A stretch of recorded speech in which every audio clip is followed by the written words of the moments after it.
of any relation to the north, the real far northeast or Boston. It's all trash. It's too cold. There's too much snow. And, it's really unfortunate that they named their band after such a shit city. But let's get into this. Yeah. Okay. Cool. All right. Welcome back. I haven't been here for a while. It's been like at least a month. Yeah. Since I missed what was arguably the greatest album ever released by band. Made it the coveted D position as what an episode to miss, by the way. But yeah, what was it like? Was it just like Jesus? It was like a funeral.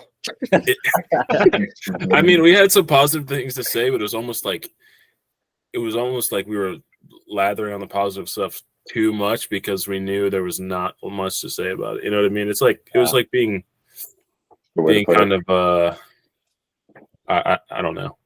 We were pandering a little bit, you know. Yeah, what I mean? Pandering.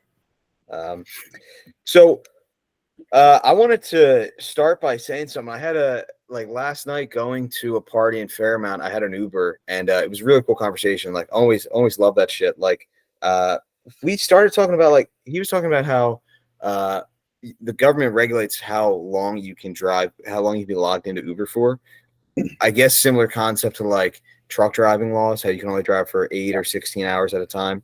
So we were talking about all kinds of things like government overregulation, but then he was like, but let's not shit on America too much. And he was quoting economists about all kinds. So it was, a really heady conversation to go into a party to. But my point is at one point I said to him, I was like, dude, I feel like we're on a podcast right now, like Joe Rogan or something like that. And we were shooting the shit, and he actually gave me his business card at the end of the drive, and he was like, send me your podcast. So it was. What does he do? Is it just like his Uber business card? Like he'll drive us places or give him the business? He'll get us where we need to go. I didn't even look at it yet. Shout him out, Seamus. Yeah, give him a shout. Sean Bailey, Chicane, PA. That's kind of far out there. If this guy's done anything nefarious in his past, we don't condone it unless it's badass, in which case we might condone it. Yeah. Covenant Restoration and Contractors. Oh. All right. We all like the Covenant. I hope you guys got that. So essentially, he just got a free ad spot, and that's all. Yeah, we got a free viewer. That's cool, First sponsorship. Covenant. We always knew it would be Covenant. We're just waiting. Writing's been on the wall. I just thought that was cool because we have a lot of fun doing this, but I've been slacking a little bit on actually promoting it and stuff. Yeah. So now to be more than just our moms and dads watching. Yeah. Seamus, you've done more than me, so don't worry. Yeah. But yeah, super excited for today's album. How did we land on this? Dan suggested it. Yeah. I'm glad we waited for him. He'll get in eventually. Yeah, I'm sure he will. Seamus, as the resident Boston head, do you have some background on this? You'd be willing to share some, Go ahead and share my screen too, Seamus. I do. I have some background on the city. It's trash. Okay. There you go. Let's start there. Inky, go ahead. Yeah, Inky, if you have anything, you can take it. I was hoping to. I don't. I was just gonna set the scene for just have it for you. Yeah. All right. A lot of pressure. Okay, I got it. There you go. I love the cover art. So, listen, I can't speak to it to a great detail, but my understanding is I think this album was a little bit of a work in progress. Like a lot of bands' first albums where it took a while for them to hang on, man, I'm getting there. So I know that it's either Tom Scholes or Scholes or however you pronounce that last name. He produced it primarily in his basement and primarily by himself. And I did get to read a little bit of the Wikipedia, and I know that I think it was CBS that bought the record deal to have them start producing it. They wanted to have him make it in a studio as a band normally does. And at one point he was like, I just can't do this. I'm used to working alone. Mm-hmm. So he was just, and I'd always heard people say that this album was made in his basement. and I think he produced it with Brad Delp, who actually I think killed himself in 2007 is how he died. And what I was reading about that was that the commentary coming out of Boston at the time was like, one of those like happened to the nicest guy sort of things. So basically, like, I think overall the band is pretty unassuming, and I don't really know how much touring history they have, if any, come to think of it. And maybe that's why you don't hear these guys' names, Brad Delp, Tom Scholes, be talked about that much with certain other classic rock icons, which I think is really a shame, because listening to this album, to their debut album, and some of the other stuff that they've produced, obviously this one is the one. It's fantastic, at least in my opinion, and that I'm saying that both from an instrumental side as well as a production side. And I'm hoping that Nige can shed a little bit of light. I don't know. I mean, he typically takes that angle when studying a band, but for starters, for example, right, their guitar sound is so unique, and I always been so like enamored by it, and it really always caught my ear. And this was before I started playing guitar and could really explain any of that, but I know at least on some of their songs, if not pretty much every song on the album, like I think a lot of what their sound was similar to what I've talked about with Alice in Chains using in some songs where it's like this dichotomy of an acoustic guitar, I think a lot of cases a 12 string, and then also that really overdriven electric sound. So what that does for some of their songs is that there's moments where some of the other instruments kind of die down a little bit, and you get to hear like the beauty of those acoustic guitars really chiming in. And so it's got that like softer, more angelic sound to it. But then that's, piggybacked by that really overdriven, heavy lead guitar influence type of music. So I thought that the production on this was really cool, and that's only from a guitar standpoint. The vocal performance is great too. So I would definitely, what I would say too is just in terms of background and stuff like that, I talk about Rick Beato's channel a lot. Would definitely reference it, like, for you guys, if you've never checked it out, one of his Boston videos would be a good one too. I mean, you have to like listening to the band for a lot of his videos to be worth your time. But there's some great insight there too. Cool. Sweet. Great introduction, Shane. Yeah, solid. I did okay for not actually knowing anything. Yeah, that's all Usually this Dan's podcast pretty is. good at this. So, Dude, I might get called out again for butchering a name, by the way, on that one. And that's kind of been living in my head like rent free for the last like 20 minutes. And I just never got a chance to actually try to look up the pronunciation. I'm pretty sure it's Shoals. Still seems right. That would make sense. Yeah. Yeah. Anybody else got anything before we hop into the takes? If not, I can go first.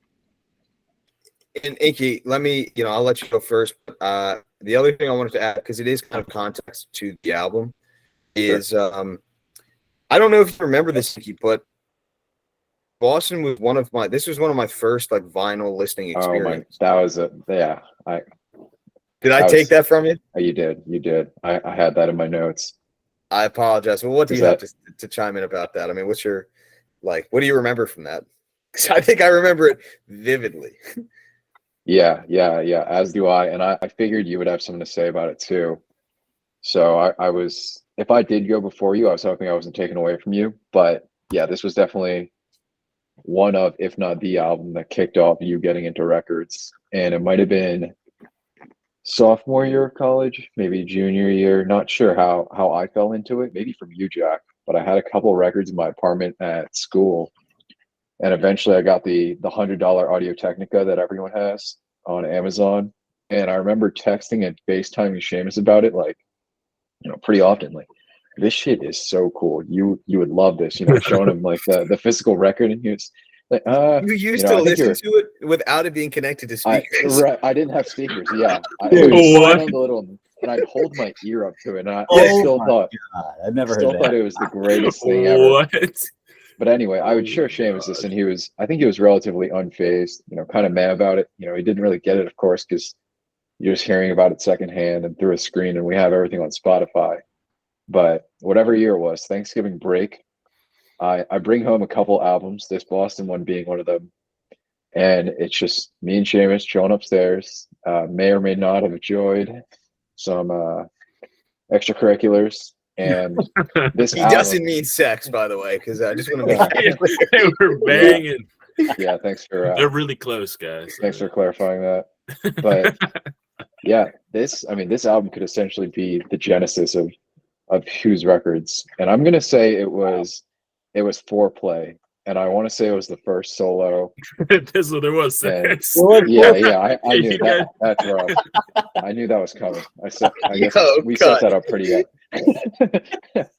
Yeah. But yeah, not a word had to be said.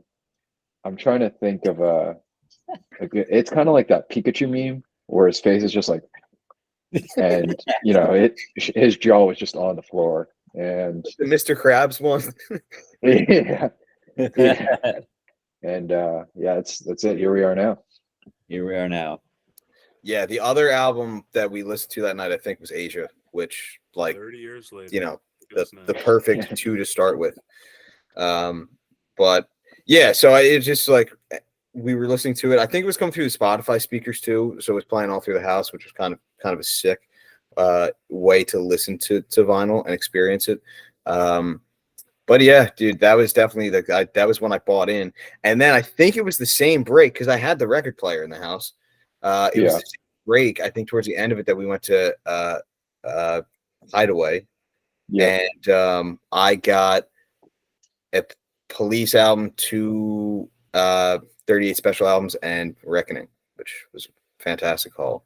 Yeah. So, yeah, good shout. I could have forgotten to mention that because it was only like when I was driving home from soccer field that I was like, oh my God, wait a second. Like, this is the one. It is the one. What a fitting album, I would say, for my tastes, Yeah. Like, dude, like if Inky had played that Seals and Croft album for me, I definitely we wouldn't be here today. We wouldn't be here. Yeah. You might have stopped Precisely. listening to music at all. Yeah. Oh boy. I'd be listening to Lil Uzi right now. Well, he just dropped some new music, so you'd be a happy boy. But Inky, what else? In terms of the album itself. Yeah, what do you think? Yeah, sure.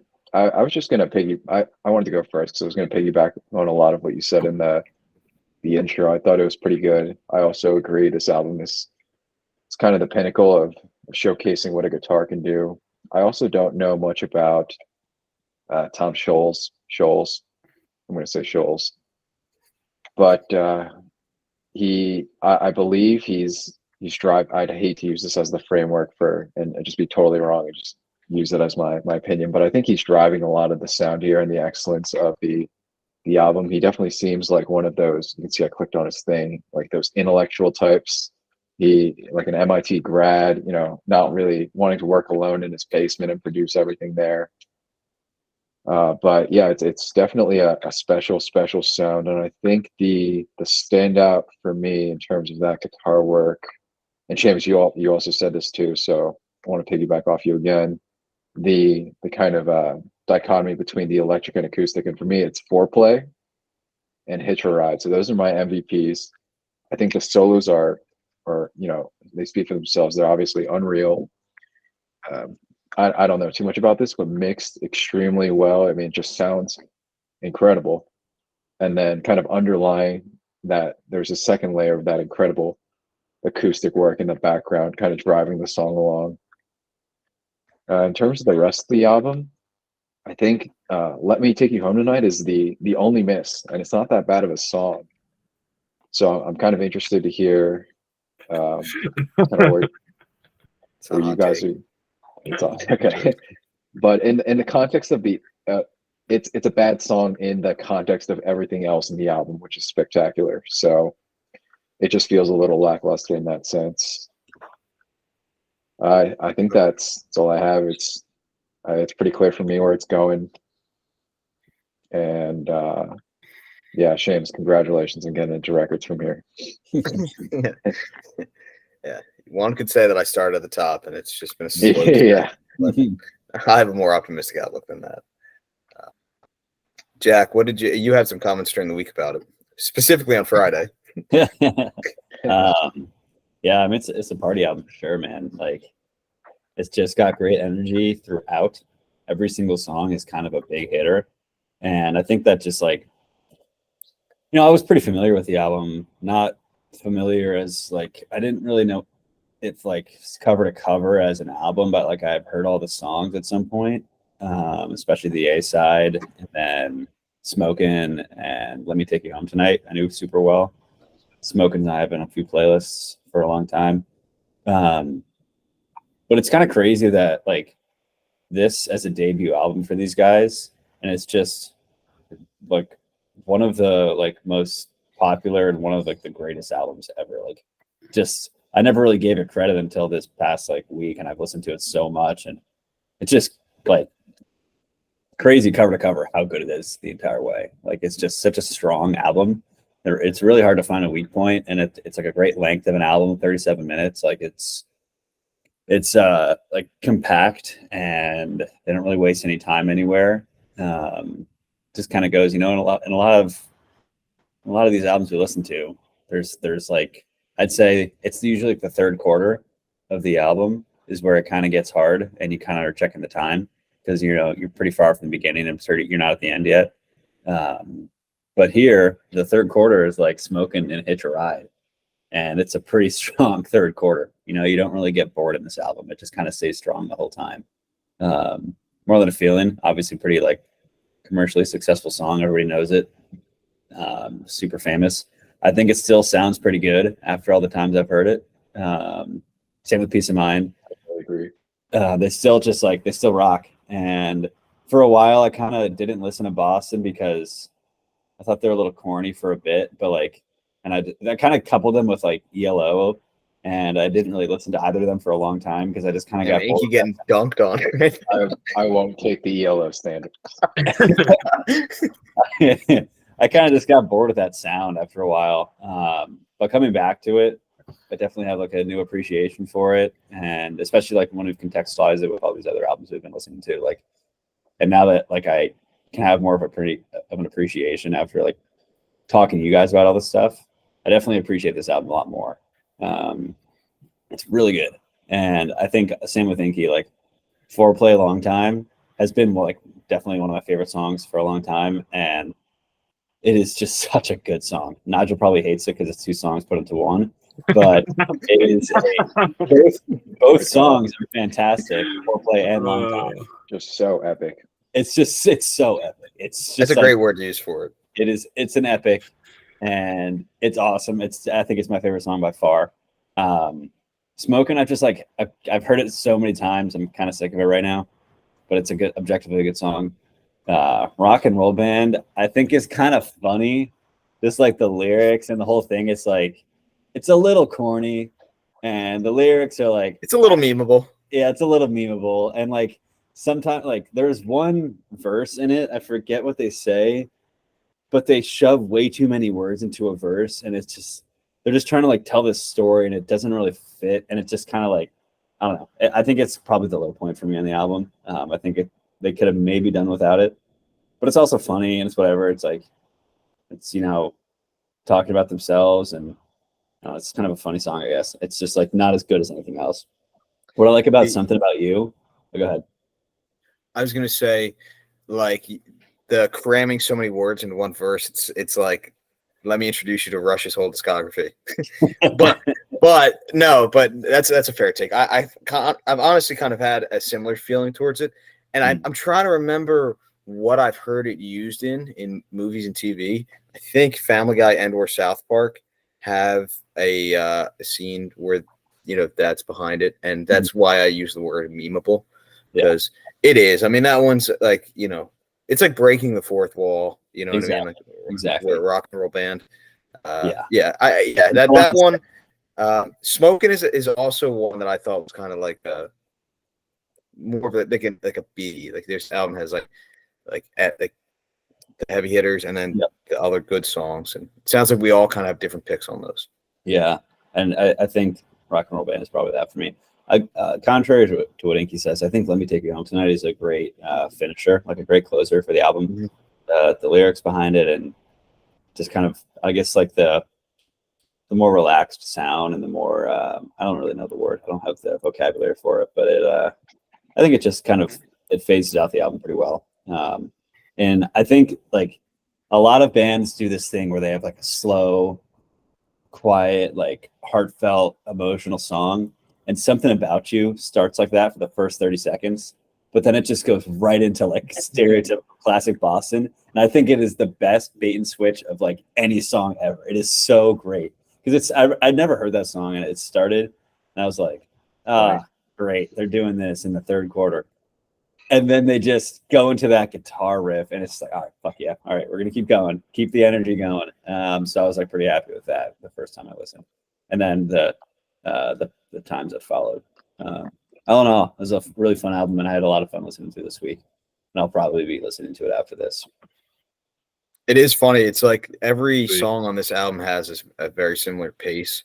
So you could talk about the variance there. I mean, maybe somebody could call that a criticism of it compared to some of the albums that we've listened to. Obviously, it doesn't really bother me, but it is funny that they're kind of like leading you into like, all right, seventh song, you know, we're almost there. Maybe we're gonna do something slow here, and it's like, nah, just kidding. We're gonna do the same thing. Nah, nobody wants that. Mm-hmm. Yeah, I mean, I'll let's hear it. Take up the torch. So, coming into this week, thinking about it, I knew some of the songs on this album. I know More Than a Feeling, Foreplay, Like a Long Time, and Let Me Take You Home Tonight. I think I knew one of the other songs on there as well.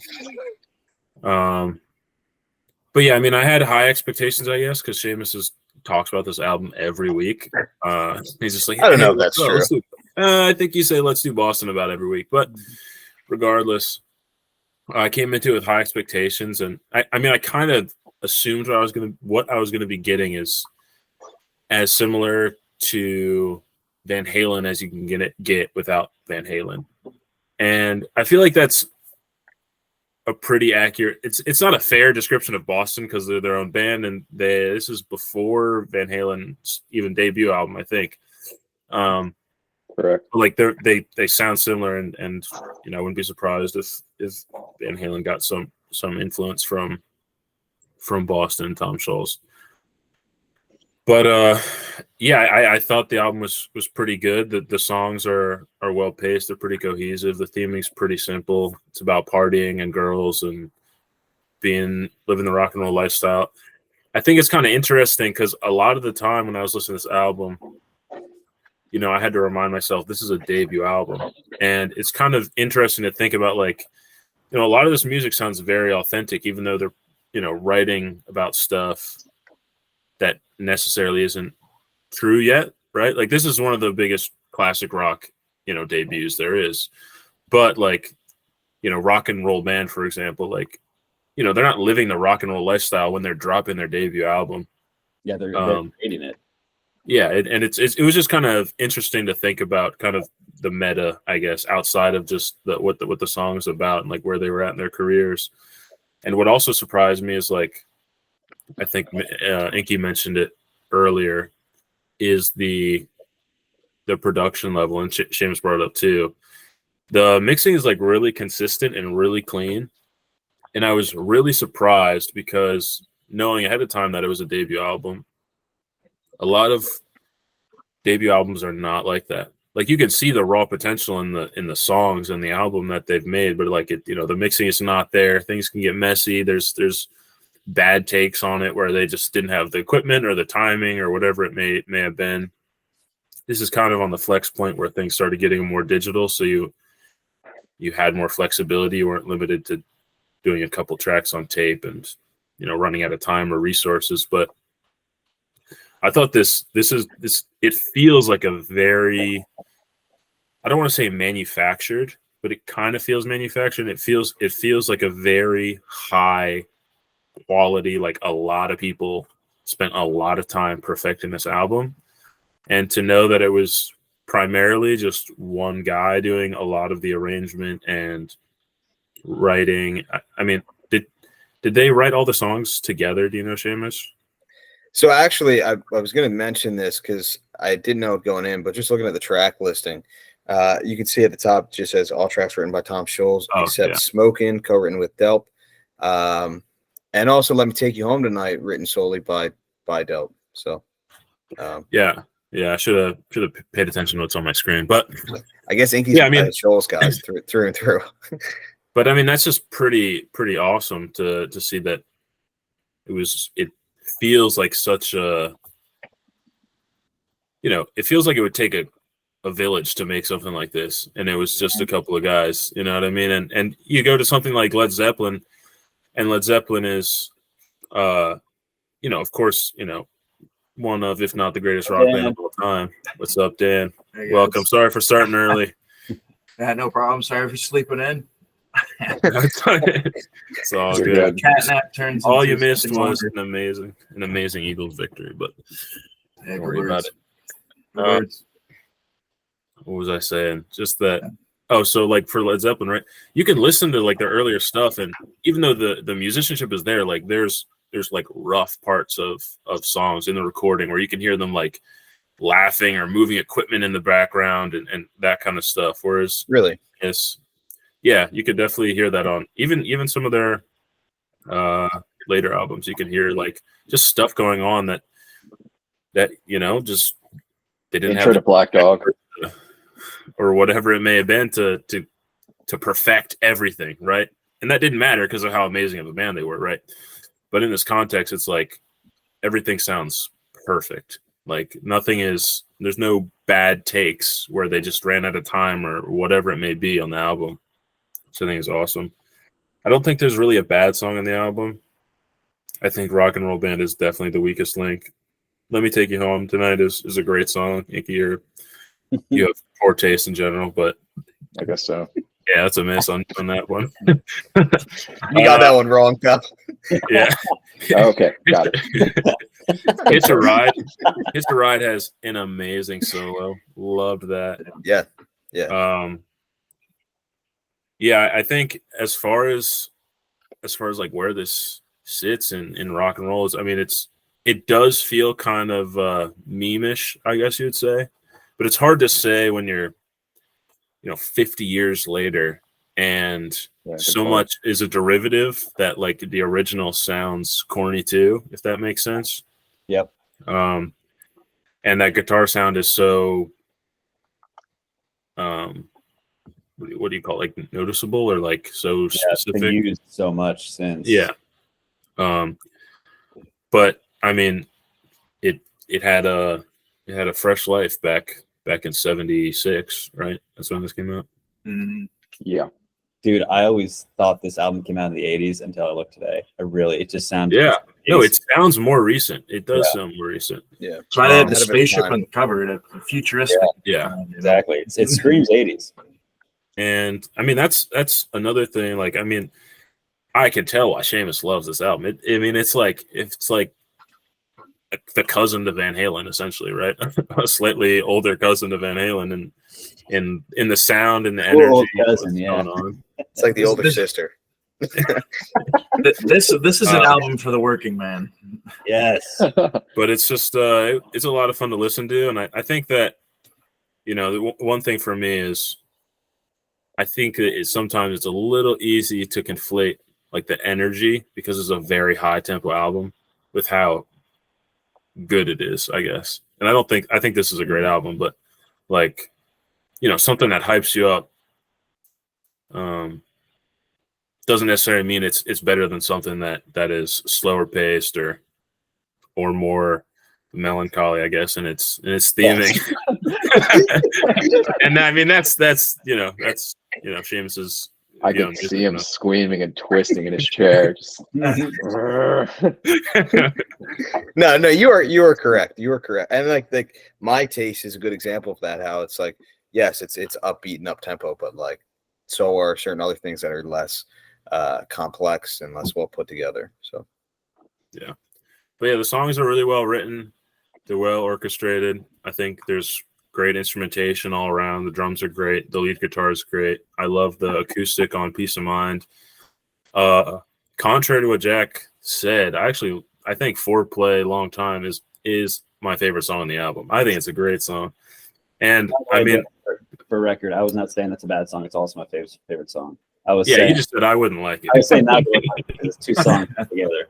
Yeah. I mean, here's the thing, like I'm all for it when it makes sense or it's not overdone. When your whole album is just two songs stuck together, like in fucking That's fair. Green Day, it's like, what is the point? Like, I why think you do did say that? Yeah. But Whatever. you know, it fits. I think it fits this album, and I love the beginning. I love the Foreplay. It gets me going. You know, just the way they want it to. And then Long Time is a great follow up. So you know, I feel it. It's reminiscent to 1984 into Jump.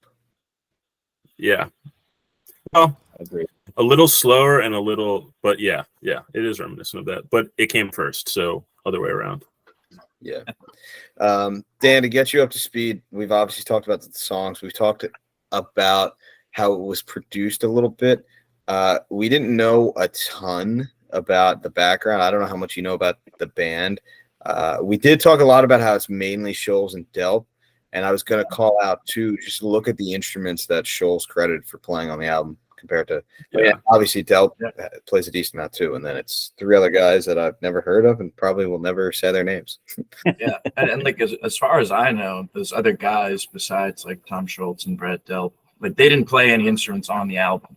They started touring with them afterwards. Because Really? You may have already talked about this, but like these songs were written like over the course of like 5 years.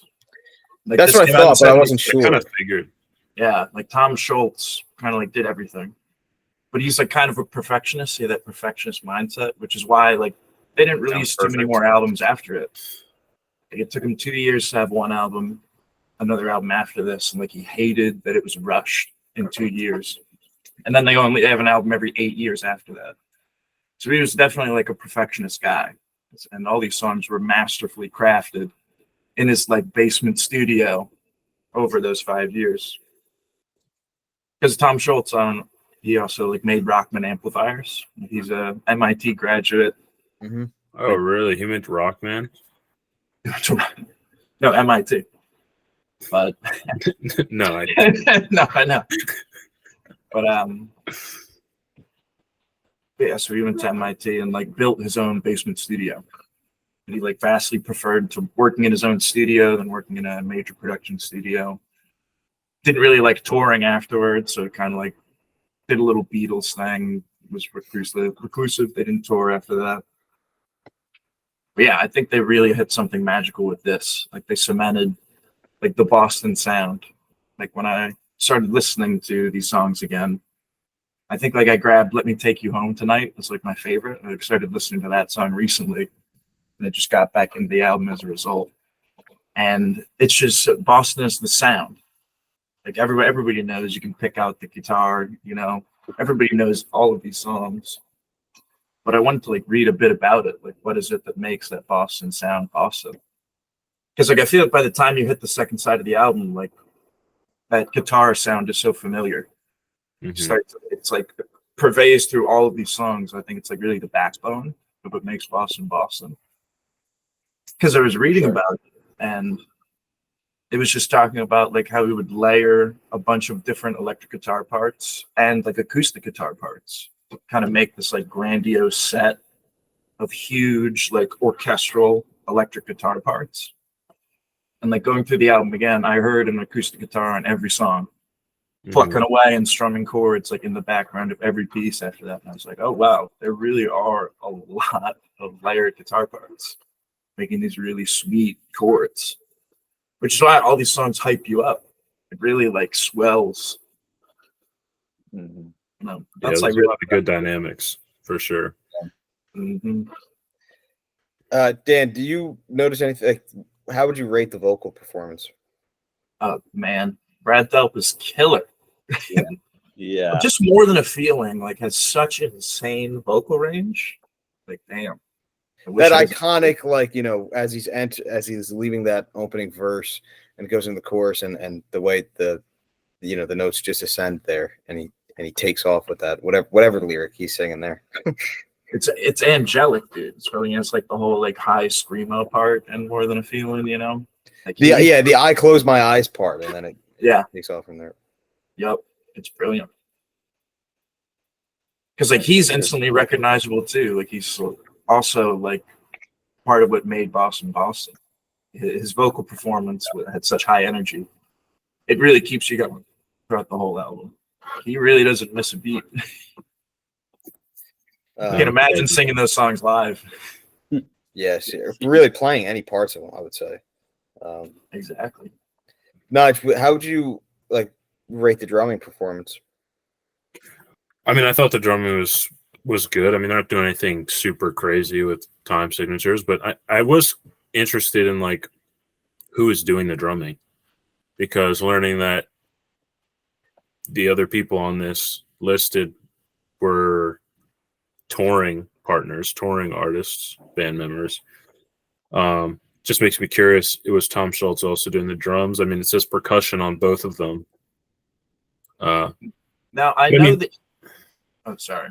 But I know that he had someone who played drums. Like that was the one thing he didn't play, and I don't believe it was the guy that was listed on the album cover. Yeah, yeah. Because I mean, his switching back and forth between rhythm guitar and lead guitar, that's doable for a guitarist. Switching back and forth between bass guitar and normal guitar, that's also doable. There's not a lot of people who switch back and forth between the keys, the guitar, the bass guitar, and the drums on this level, because the drums are really good. They're not super complex, but they're very well played. They're not offbeat at all. And he found some drummer who matched his level of perfectionism, because for what they are, there's nothing off about them. But yeah, I was curious about that, because I would have been surprised to learn that he also played the drums on this track. But they matched the energy of the song, they matched the dynamics of the slower parts, the swells and everything. So it's a very well put together album, and each song is almost treated like an album, because it has its ups and its downs and its evolution. Yeah, I mean, there's a lot of good things to say about pretty much all the songs in this album. Yeah, that's a good one. I do want to shout out the cover art, because the cover art's fucking awesome. That's just I love this whole thing. I love it. Yeah, get to the top, Pinky. Cool, I think space fire. The ELO spaceship is better, but it's okay.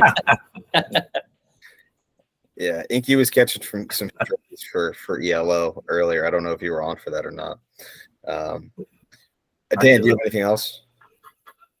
I guess like another like kind of anecdote about this album. I remember when they like signed a deal with Epic Records, they like brought in like all the demos, and these are the demos that like Tom Schultz made and produced like entirely himself. He brought them into Epic Records and was like, "Yep, they're done." Played them for him, and they were like, "No, you should like record them in a professional studio. Like we want to have you guys do that." That's crazy. And Tom Schultz was like, "Dude, I've worked on these for years. Like what the heck?" And he like found a producer. They were like, "All right, we'll get you a producer and we'll like re-record all this stuff." And he found a guy that he played the songs for, and he was like, "Yeah, that's perfect. Like, why would you redo this?" Mm-hmm. And he was like, "All right, so let's just send you and the band to California, and we'll just do nothing for like 2 months, and then send them these again." And then they just did that, and then they sent those recordings again, and they were like, "Oh, awesome!" And then they shipped it in the album. Yeah, dude, that producer totally had it fucking made. Yeah.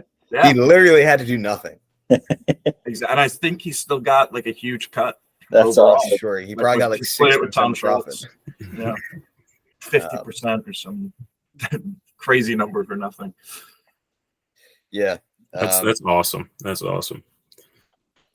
No, and it's like so typical too that you would take that to the studio and they'd be like, I mean, we have some ideas. You should probably do this. You should probably do that. And he's like, Yeah. Exactly. No. Fuck off. Like, I think I got it, guys.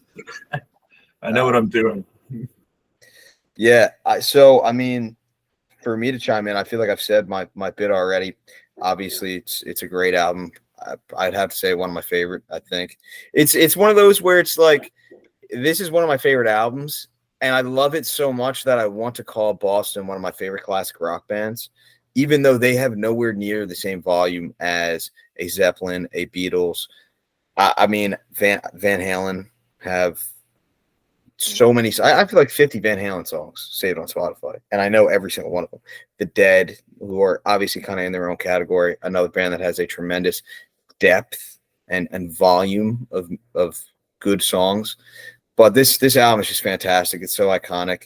I'm surprised that, like, I thought somebody here, I thought Nigel, you might have, and I kind of touched on it and passed it over your way to see if I casted it to see if you were kind of nibble on it a little bit.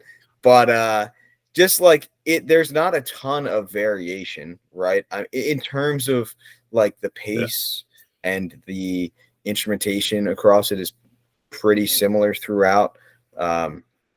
Different than, I think Zeppelin has some faster pace and some slower pace on a lot of their albums. But that's fine. I mean, you can obviously tell why I like it so much. It's so comparable to something like a 1984 where it's just all gas, no brake the whole way through, which is really, right up my alley. In terms of songs, I would say, I was saying earlier how there's like ones and twos, like the ones that I really love, and then the other ones that are good, that maybe don't stick out as much to me. So the twos are probably like Rock and Roll Band, Smoking. I'd maybe Say Something About You, although that's a great song, and it flies under the radar compared to all 7 other songs, I think. Like, I don't think you hear it on the radio that much. You'll hear any of the other 7 on the radio, which, by the way, I think to talk about how there's not a great variation among this, the fact that you could turn on like MGK in Philly, which is not a station that plays a great variety, I would say. It's a station that plays 3 Lynyrd Skynyrd songs, and the one they play the most is Sweet Home Alabama. You know what I mean? Like, you're guaranteed, like Sweet Home Alabama, Hotel California, you're locked for those two if you listen to it for like 2 hours. But you'll hear pretty much every single one of these tracks on any classic rock radio station, which is crazy for them to come off the same album and to be so similar in terms of their iconic sound. So something about you is kind of between those two. And also, like, kind of a hot take, I would put Peace of Mind in that same category, which probably has to do with the fact that it is one of the 2 most played songs on the radio, aside from More Than a Feeling. But for me, man, More Than a Feeling is just so legendary, that I'm not bothered by how much I've heard it. There are definitely times where I may kind of be a little like, maybe skip that one just because, but honestly, that's not very common. And You gotta keep it fresh. You can't listen to it all the time. Exactly. Good. But I still hold it to that same, A standard. Yeah. Well, for, obviously for our ranking system, Foreshadowing. Spoiler would call it higher than that. But More Than a Feeling is also probably the best example of the use of the acoustic guitar too, just because of that intro is it's beautiful, and that's I think the acoustic is always a 12 string on this.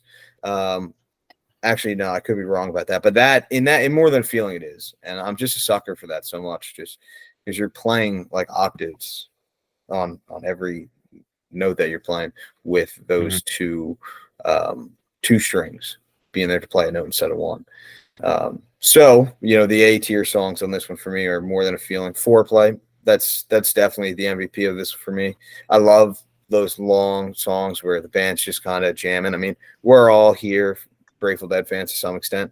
That's one of the great things about it. So a lot of us play music here to some extent too. So it's like to just hear the band just getting loose. I mean, obviously this is very tight and very well produced. So Foreplay's a great one. I love Hitch a Ride. And I like Let Me Take You Home Tonight a lot too. And it's More Than a Feeling is a great opener, and Let Me Take You Home Tonight is a great closer. Mm-hmm. Yeah, I want to say something real quick, which is really cool, but also just so what you said about the jam session, essentially that long time and foreplay and long time is. It's super interesting to think about the dynamic of it's just him. You know what I mean? Like it's not a jam. Like, you know what I mean? It's not a jam in the sense of like, oh, these 5 guys are all super tight on their instruments and they're just playing perfectly together. It's like it's just a self. It's a self. He's getting himself off. Like he's laying down a track. He's like, "Oh, is this perfect? Is it not? I'll re-record it. Oh, it's perfect. All right, moving on to the next thing." He had a vision, man.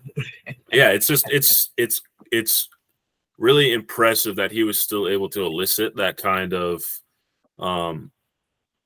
jam session-y thing where instruments are playing off each other. It feels like it's improvisation and like talking back and forth between the instruments when it is that, but it's just it's just him layering tracks over and over again, which I think is really awesome. Yeah, I think both of those dynamics in a band are really impressive. If it's different people, it's really impressive when you can hear them play in sync together. That means they've probably had a lot of reps together to just learn each other's timing and stuff like that, almost like practicing, sports in that sense and coming together as a team versus to do it individually and pair all of those things together just speaks so much to your vision. Yes, it speaks to your ability to play them all too. But to play them all at that level and pair them together seamlessly like that, just again really speaks to the vision and the execution of him, of what he had for this album. Yeah, I will add to your other point, Seamus, about you mentioning that I was gonna bring up the fact that it is kind of samey, especially once you get later on the album. I was gonna leave it for when we got to the rating part, but since you explicitly brought it up, I do think it gets a little samey. The songs, I'm not going to say they all sound the same, but a lot of them sound very similar, and it's not a very bad thing. It's a similar thing to so when we did 1984, you know what I mean? There's sameness, but it's because they're using the same couple instruments. They have they're using the same guitar sound within the context of the album, and they all have a similar energy level. I think it is a bad thing in general, but there are enough positives in the album, and there's enough dynamics within the album that the fact that the orchestration ends up being very similar song to song doesn't pull it back a ton, I guess. Fair.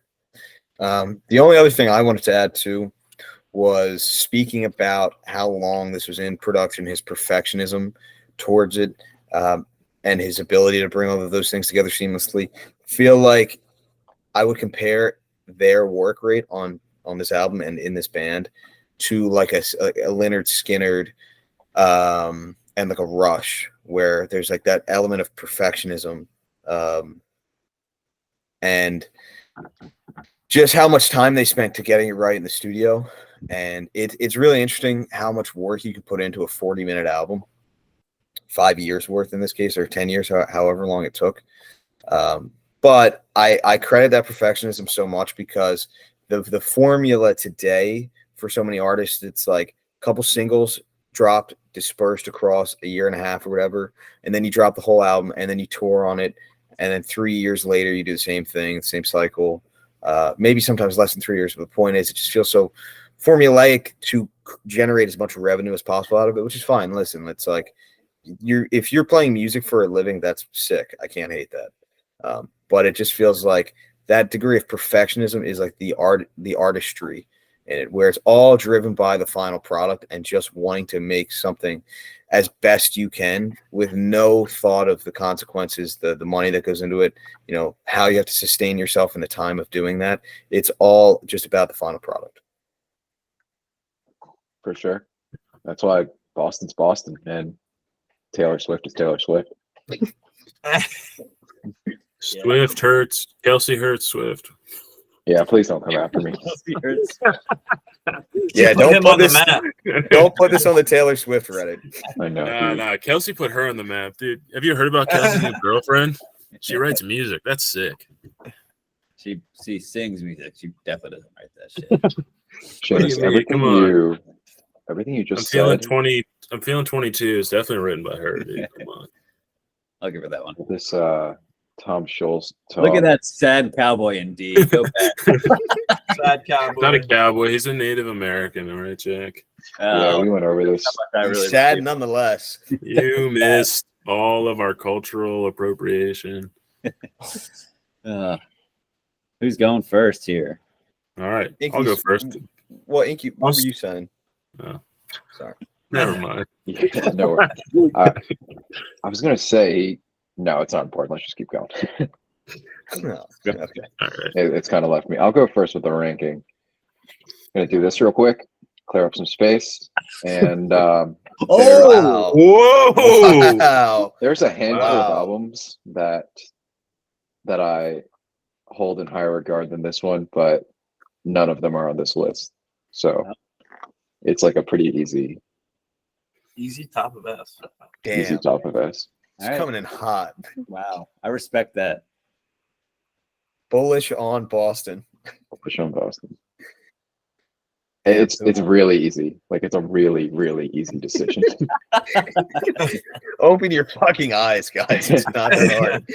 Read the writing on the wall. It's top of S. Jeez. The only thing keeping me from agreeing with you is Rock and Roll Band. That song just it keeps it from being there, Inky. And for that, I give it behind Wish You Were Here. Would But you like- put it above Oh, nice. 1984?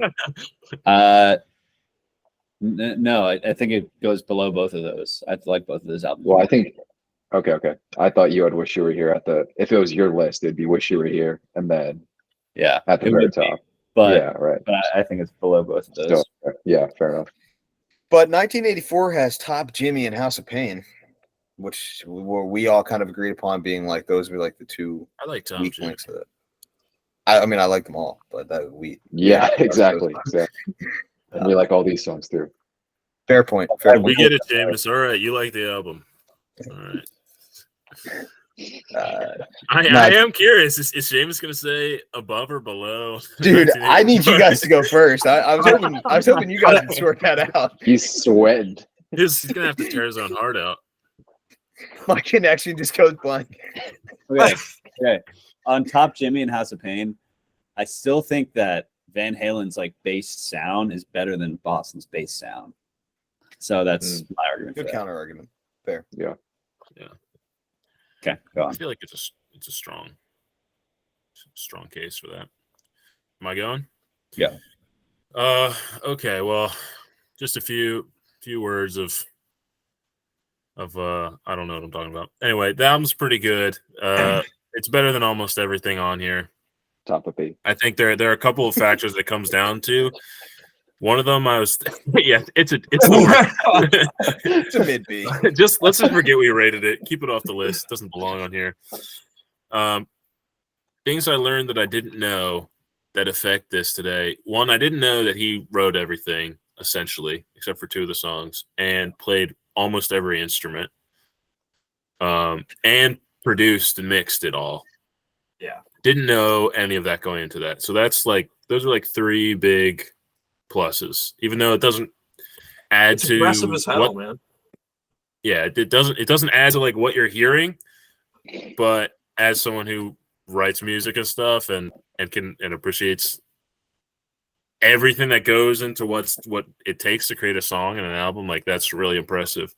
The sameness was a drawback, which was going to be a pivotal drawback. But with all those pluses, I think this is I think the only album on here that is not an S that competes with this album for me personally is the Benz. I think the Benz is if it's for my list would probably be at the top of the A. So it's either top of A or bottom of S, this album for me. Yeah.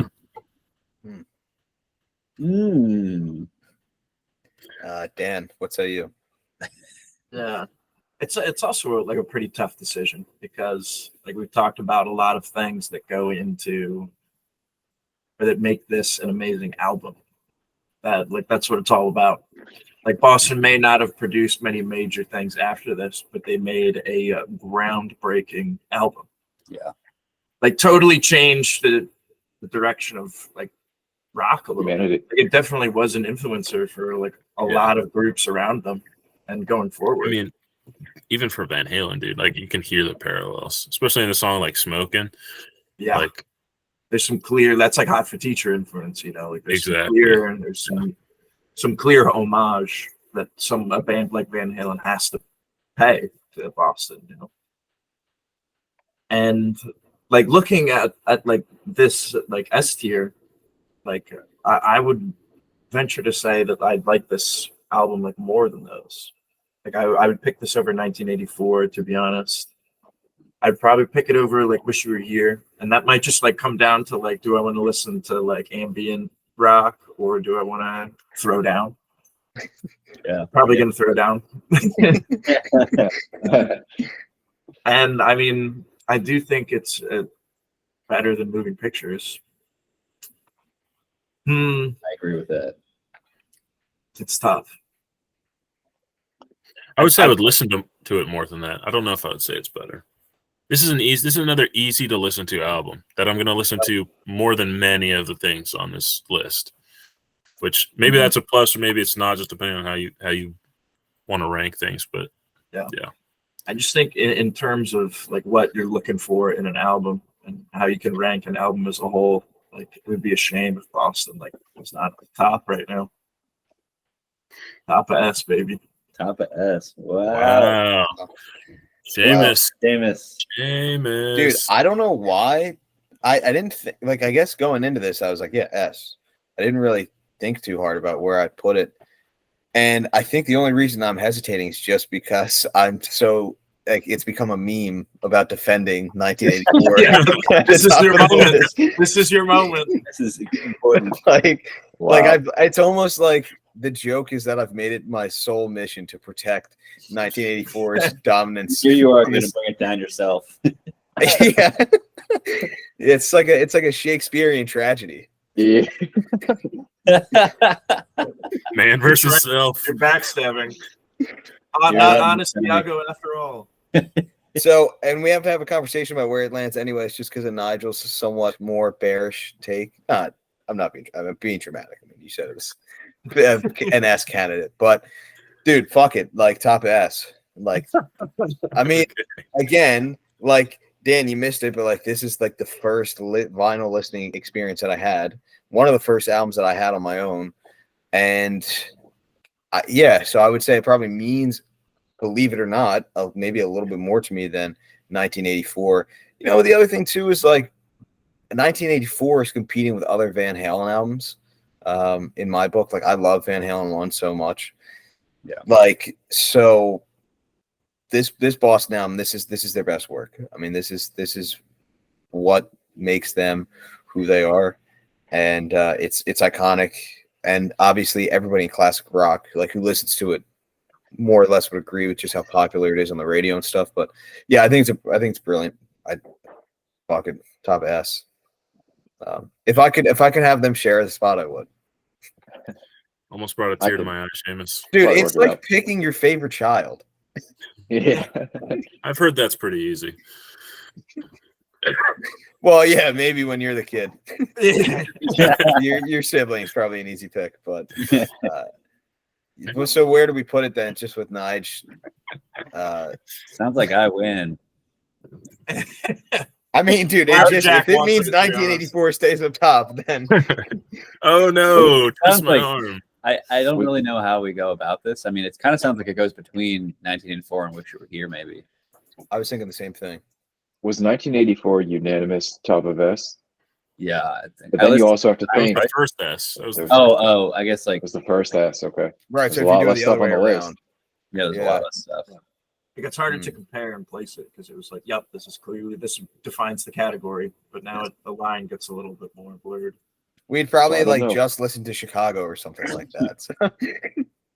Ready to give it We're coming off Beach Boys or whatever, so I Yeah. want to say it's three against two.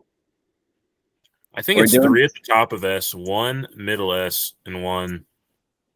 I'll say bottom of S. did we agree So- on how we're doing? Are we doing simple majority here? I forget because we've had this conversation so many times. So like, We're doing like a weighted average.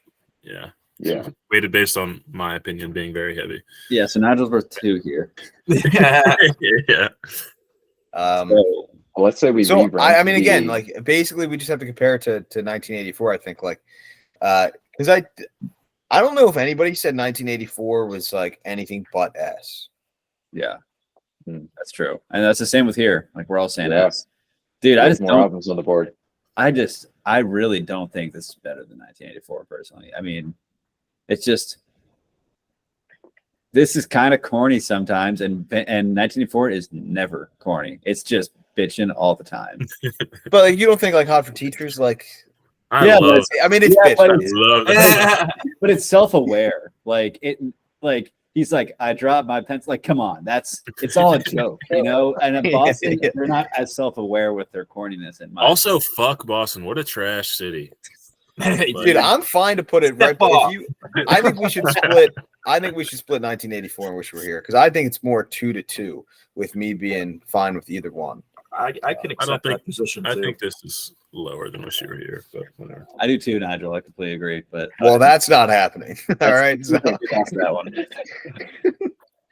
slow down there, pal. Van Halen, let's see another day.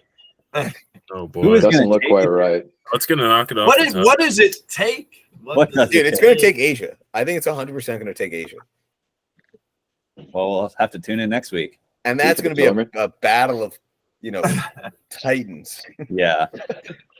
We should for that episode. We should honestly. I mean, I guess I'll speak for myself. Do some serious research into the album, and like come prepared and have like a really good discussion about it because I think Reach out to Donald Fagen. Yeah, shoot him a DM. No, It's we worth- should all get really drunk, not do any research, and just talk about how it makes us feel. Sounds like my type of episode. Yeah. In terms of next episode, I had a few ideas, 3 options. I don't think we can do the first one, which is Surrealistic Pillow. That's a meme that's staying there. It's got to Second stay option, Eventually. That moves Interesting when thought. 1984. Last episode. Last episode, day before we die. but we've covered most of like the popular bands. I think the few that we've missed, which is kind of like the next option, are Queen, Steely Dan, AC/DC, The Who, and the Eagles. I think other than that, we've kind of covered all of the other like really big How popular about the bands. Turtles? So Herman's How can I Hermits. forget? Yeah. Dude, I Oh, would Def Leppard too. do a Cars. Oh, Gotcha. Cars debut. Cars debut would be pretty fun. I know Well, we that's have a- Police. We still That's a haven't done the pound for Police. pound winner. There's right a there. lot of That's great solid. bands we haven't done, Inky. yeah, The and Police. there's a lot of Police. there. Yeah, Yeah. idiot. Okay. Fair enough. It was a stupid idea. All right. I on my other tab, I looked up most popular classic rock bands in like the first 10. Also, the 20. Talking Heads. I wanted to do the Talking Heads, but Never did. And then- Haven't done Skinner. Yeah, we've been in the Skinner. 70s for a long time. We've done like 6 70s albums in a row. Well, I mean, it's peak vinyl. Peak But I'm final. just saying, We haven't done Hendrix, we haven't done Dylan, we haven't done the Doors, we haven't done All right. Oh, Option 3 is MC 1 and 2, or said something about Fleetwood Mac. So if you Oh, guys yeah. want to do Fleetwood Mac next week, first, oh, Dan, it'd be good to make sure Yeah. to have you on for that one. yeah, sure. My I opinion. got rumors hanging up on my wall in the other room. There you go. Yeah, that He happens did to say talk one about stipulation was that she had to be a guest on it. Oh, yeah. That would be in like 2 weeks. 3 okay. weeks. Okay. Sorry. We'll skip that for now then. So not this week. That's all I needed to know. Uh, Should we just pick a year and pick like one of the top 3 albums of the year? Come on. No, because that's how we ended up with the Beach Boys. No, that was like 20 songs down. Fair I point. know 20 it albums was. That should have been a red flag. I'm down for whatever. I mean, if you go Inky's route, you're kind of just saying like, let's just keep listening to great albums. But like we said in the group chat, like, why subject ourselves to the Beach Boys' Surf's Up this early in our existence when there's just so many good albums? what do you guys think of Fool for the City by Foghat, the album? With Slow Ride and Fool for the City on it? Yeah. I've never Is slow is what is it called? Driving Wheel on that? Drive Me Home. I'd be down for something Throwing like stuff that. out there. I've never listened to the album. I have no idea. I don't really want to do the cars. I know that was thrown out a few times yet, especially after this one. I feel like they're really similar albums. The structure, not so much the sound, but Degree of it's going to be maybe.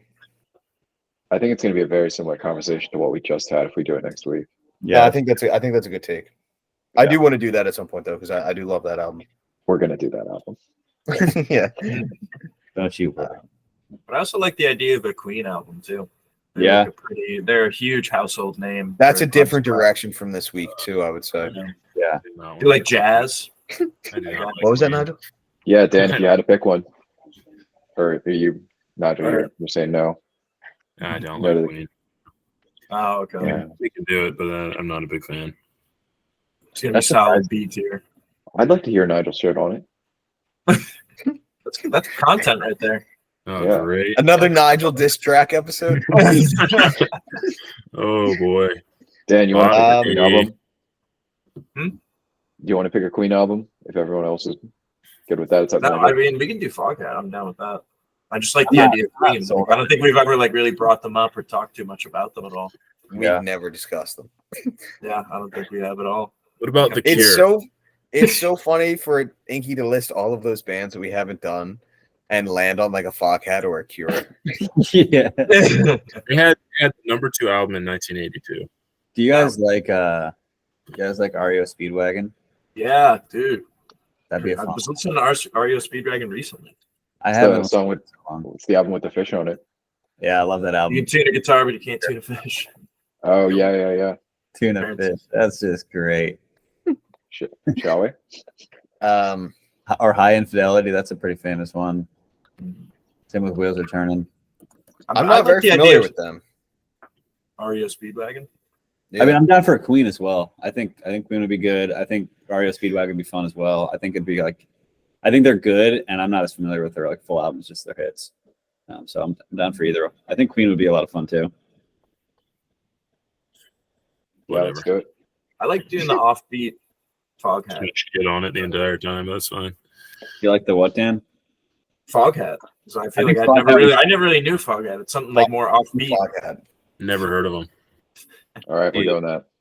Really? Oh, don't shoot the messenger. I've never listened. All I know is Slow Ride from Guitar Nope. Hero. This is Jack. You This heard it is here, on guys. you. Jack thinks Foghat's the best classic rock band. Yes. From Jack. This is what Fool he's for putting the forward. City is a good song too, I will say. What's the album called, Jack? From your favorite band? It's called Fool for the City. The cover is phenomenal, just saying. Take a look. Say it one more time. Fool for the City. Wow. I'm sorry. What is going on here? All right. Does This anyone is it. have this on vinyl? I wish. I have something else by them.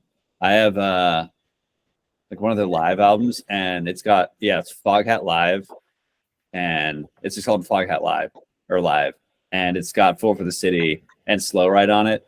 And dude, the live Slow Ride on vinyl, unreal. It is so good. It is like one of my favorite albums. I play that one a lot. So I'm excited for this. I think it should be good. I think it'll be cool. All right. Another 70s album. Guys, we are a 70s rock podcast. All right. Yes, we are.